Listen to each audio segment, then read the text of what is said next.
Hello, everyone, and welcome to Inside Procurement, the SmartCube's video forum where we speak to the leaders of today about the issues that matter most to our function.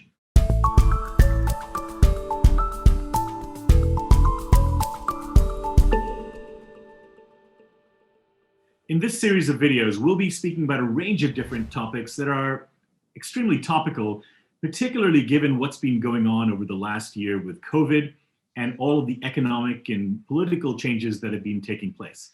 And with me to talk about these issues is Paul Coppens. Paul has had a long and storied career with J&J and has now launched his own consulting firm, 4PX Consulting. Paul, welcome to the video. Thank you, Omer, for doing this. I'm really looking forward to this. Very excited about it. Yeah, I'm very excited to hear more of your perspectives as well as we go forward. Now, we've known each other for a long time, certainly from a SmartCube and a Paul Coppens point of view. But if you could just give a quick introduction of yourself, please. My career has been basically all about Johnson & Johnson. I started there right after university. I'm a mechanical engineer as background. And then I dove right into the manufacturing and operations piece, where I was responsible for the packaging equipment in operations. After that, I moved on to packaging development, where I could still use my experience built up in the first 5 years. And then I decided for myself, I want to do something more in the commercial space, which brought me straight into procurement, where I joined the local team in Belgium as a buyer, a junior buyer for packaging materials. And in procurement, I made my way for the past 23 years, I would say. I grew from a junior buyer all the way up to a senior director, where I was responsible in the end for managing all the global processes that we are using within procurement, making sure they're rolled out globally, and also making sure that they are sustained. It was really an awesome opportunity to be able to work with all the people across the globe. And at some point, things change in your life and you need to take a turn. And my turn has really been, okay, why not create my own company, which I started at the end of December. And already some good projects going on right now, which I'm very excited about, which leads perfectly into what we're going to discuss today. That's fantastic. Well, it's been an incredible career, and I'm sure you'll have a lot to share from ideas and thoughts and perspectives around the various topics that we're going to go into today. So with that, why don't we dive right in? In today's video, Paul, let's talk a little bit about procurement, both in 2020 and in 2021. Now, the last couple of years have been really unlike probably anything that you or I or anybody watching this video has seen in their lifetimes.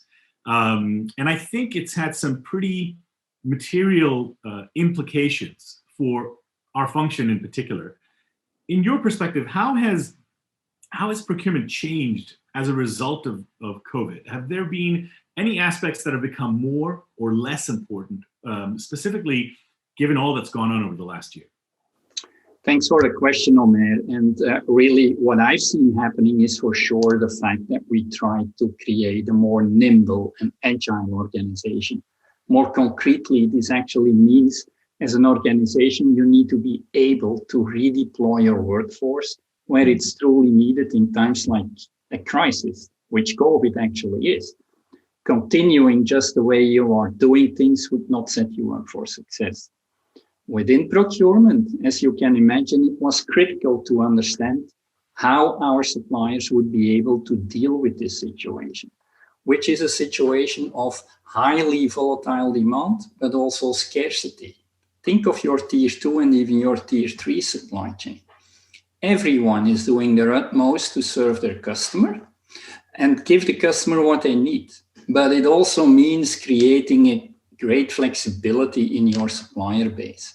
But first, there's the strong need to understand the full scope of their possibilities, to be able to ensure as a company we do not run any risk of backlog. I have seen the organization putting the right people in the right places to map out this potential risk. but then also put action plans in place to mitigate those risks and avoid any customer complaints.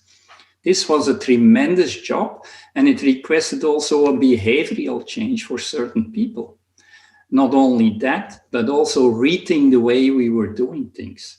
How can we become more efficient in capturing data, analyzing them, and then really defining a path forward? We will talk probably more about risk further on, but even once COVID is behind us, this aspect will not go away. It will only grow in importance, and rightfully so. It's the basis of any great business to understand where your pain points are and to have the right plans in place.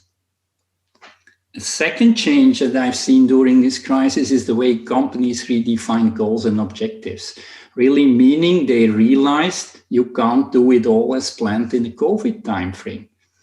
You need to set priorities. And this is clearly what has happened. A careful look was taken at the overall priority list, and focus has been really put on risk and reliability mapping and the mitigation of that. Related to this, the installment of improved SRM, supplier relationship management, that will continue to be enforced in the years to come. This will avoid similar situation and will prepare us in a much better way. And the third change that I've seen, of course, and we all know it, is really the working from home principle. Although procurement is a critical function, from an operational perspective, there is no need to be 100% of your time on site. Personally, myself, since the beginning of the crisis, I've been working 100% from home. And even in a global setup, this has proven to be working well.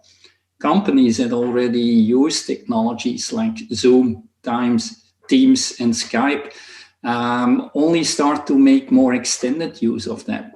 And others probably need to switch gears to make it happen. And the future will be using these technologies even more and more.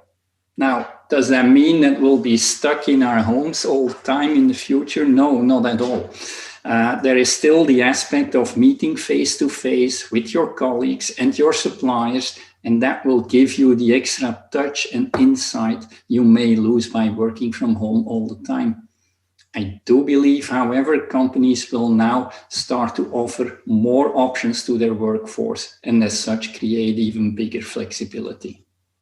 Yeah, I think those are really pretty compelling, pretty material aspects, particularly the point on agility and becoming more agile. I think the priorities aspect is a really critical one, because I think it forced us to think beyond the processes that we I think a lot of us become comfortable with. Like, this is how we do things. And when COVID happens, we have to shift. We have to redefine, and certainly work from home. I think that's going to be an interesting aspect going forward. So with that, Paul, what do you see as the biggest priorities for procurement in this year, 2021, and then certainly beyond as we go into 2022 as well?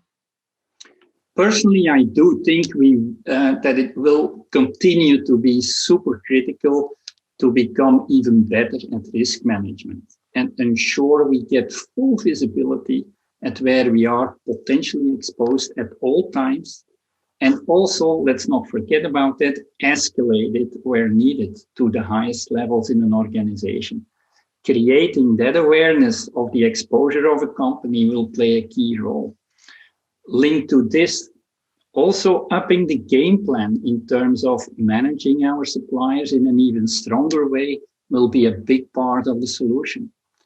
Looking at ways to become experts in supplier relationship management, building the right partnerships with our key supplier base, developing the partners, and as such create mutual value. And I emphasize the word mutual here, indicating it's much more than just negotiating piece price. And then drawing up the right contracts with the right incentives in terms of business continuity, innovation, and other value creating opportunities.